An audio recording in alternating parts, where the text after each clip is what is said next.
หมอยสุงค่ะในตอนในที่อ่อนเอาพี่น้องค่ะมาถ่วมด้วยลงหลีฮู้และหลีฟางเกี่ยวกับไปลองเพจำโต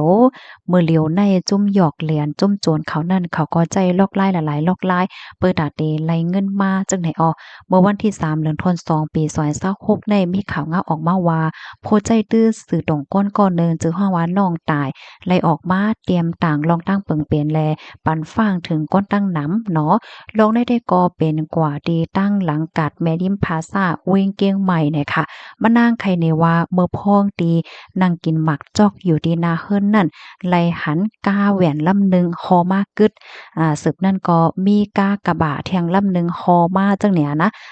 ข้าวยำสืบมาในก้นในก้าตั้งสองลำในก็ลงกามาเสมาเทงกันค่ะเนาะเทงกันกว่าเทงกันมาเนี่ยค่ะอันเป็นเจ้าก้าแหวนนั่นก็ลาดว่า กากบาทนั่นคอมาผ่าใส่ขดใส่ตำใส่อ้อเฮ็ดจังเนี้ยเนาะกำในมะนางเนี่ยก็กว่างอกด้วยเผื่อว่ากะตองกว่าถามด้วยเนี่ยก็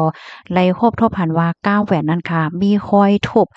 ค่อยขดค่อยขิดเต้เฮ็ดจังไหนนี่กำในมะนางก็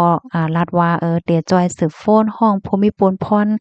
นั้นก็เจ้าหน้าที่ประกันมาหน้าเปิดตามาจอยมาอบมาเหมือนจังว่ามาจอยอบลาดปันเฮ็ดให้น่ะนะกำในในกฎอันลีทางเธอมันเป็นเจ้าก้าวแหวนนั่นก็ลาดว่าเป็นสังได้อบโอ้กันหั่งก้อยๆเนี่ยเสียก็คลิปเนี่ยเถคอกาออกกว่ากำเหลียวโดยดีมีย้อนเงินกาหยอดแต้นดีกาอันเป็นกากาบาทนั่นเฮ็ดจังไหนคะอ้อไว้หลังเสนั่นยาวไหนมะนางไหนก็ไหลซับเลี้ยงลัดเหนลุงตั้งปลาค่ะเนาะอันคอก้าลงก้ากะบานั่นเป็นลุงตั้งปลาให้น่ะเนาะ ก็ลั่นได้ว่ามื้อเหลียวในเหมือนจังว่ามันมีก้นเฮ็ดอะสังว่าเปิ้นมาผามาตำให้ก้าเขาเหี่ยวก็เขาย้อนกายหยอดแต้นว่าสังว่าเฮ็ดจังไหนอ้อนี่น่ะนะเพราะว่าย่ามื้อหนังนางยิ่งห้าอำนั้นก็ปทไม่แก่ห้าที่เปิ้นโคคึดดั้นเขาแล้วจังไหนก็สังถูกก็หำแลจ่ายเงินปันเขากว่าโดยดีแลกว่าพากว่าตำใส่เขาเฮ็ดจังไหนอะค่ะกำนันลุงตั้งปาก็เป็นอันยินจมใหญ่นำถึงอันตีแลกว่าจอยกว่าเทียมในปอกกำไนเฮ็ดไหนอ้อ ไว้หลังเสมะนางเต็มต่างกว่าเหย้าเนี่ยก็มีคนมาปั่นตั้งหันถึงตั้งนำว่าย่าเหมือนกันย่าว่าจังไหนเฮ็ดเนี่ยค่ะว่านะก็นั้นแลอันแค่ปันฟังเตือนถึงปันพี่ๆน้องๆเฮาคาแต่สางเจิ้นหนังว่าเป็นเพกึ่งก้างมาเพราะว่าในจึงแหนอย่าไปคิมเนี่ยจ่ายเงินค่ะนะบางปอมังไรได้เพราะว่าเป็นเพศกึ่งกลางอำเล็กกับเล็กแตกเขาในว่าเฮากับพากับขดใส่เขาเนี่ยเขาก็เตรัดว่าหย่อเข้ามากันนั่นแหละเพราะว่าสมหย่อเฮาได้ก็เฮาได้ห้องสูงกว่าที่ห้องปลีกนะเฮาได้ย้อนจังนั้นจังเลยนะเขาก็ได้หลอกเงินนั่นน่ะเนาะมันก็ได้โกะคานสุกซักเหี่ยวก็คิมเนี่ยจ่ายเงินกว่าเฮ็ดจังเนี่ยกำนั้นแลอย่าไปคิมเนี่ยจ่ายเงินไหนค่ะเอาให้สืบโฟนห้องผมมีปนพรเขานั้นมาด้วยกำเหลียวเนี่ยค่ะอำสังถูกโกจางตกเป็นเหยื่อกว่าว่าจังไหนเนี่ยค่ะอ้อพี่น้องค่ะรับถอมยอหันถึงจังหือพองค่ะคอมมอนตอนในคาเลยเปิงอิงเอามาดีเพกเสพข่าวเชียงใหม่ต่างไว้เนี่ยค่ะ ในตอนในค่ะนะข้าวใส่หมอหอมแค่ย้อนปันฟางถึงปันพี่น้องค่ะอีกหนึ่งเมื่อปอกหนึ่งค่ะนะค่ะกกใจไหลมีกวนตีฮู้จักในค่ะเนาะเขาก็ย้ำมีโตโทบค่ะนะบางก้อนเนี่ยค่ะเขาได้มีเป็นจุ้มอะเขาได้เฮ็ดอะสังก้าเขาในโกโกเก๋อๆไว้แล้วก็มีห้อยขีดห้อยโขดห้อยทุบห้อยท่าพังเฮ็ดจังแนวอะเขาได้เฮ็ดเกียงกว่าเกิดหิมเปิ้น5มันก็เฮ็ดเกียงกว่าจำเปิ้น5เหี่ยวก็กล่าวในว่าก้าวสูมาผาใส่เฮาแน่ด้วยแลมีห้อยแน่สุ่มด้วยล่ะได้ห้อยในให้เนี่ยเพราะว่าย่าก้นตีอันใจโอนใจโน้นค่ะเนาะเป็นนางเยี้ยง5อันนั้นก็ปอเฒ่าไม่แก่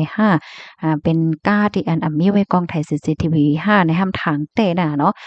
ทำไรปันเงินกายหยอกาแต้นกว่าเฮ็ดจังไหนเนี่ยอันนี้ก็หลีโกกหลีฟางได้แต่เนี่ยค่ะหรือเซว่าลอกไล่ก้าว่ะนะก้าว่าลดเคิงว่าจังไหนเหยาะค่ะให้แลสติปากวนเหมือนจังหนังบางปอมังไหลค่ะนะเพราะว่าเขาหันโกนฮอกาเนี่ยเป็นลุงเป็นป้าเป็นพ่อเฒ่าแม่แก่อำนั้นก็เป็นผู้ยิ่ง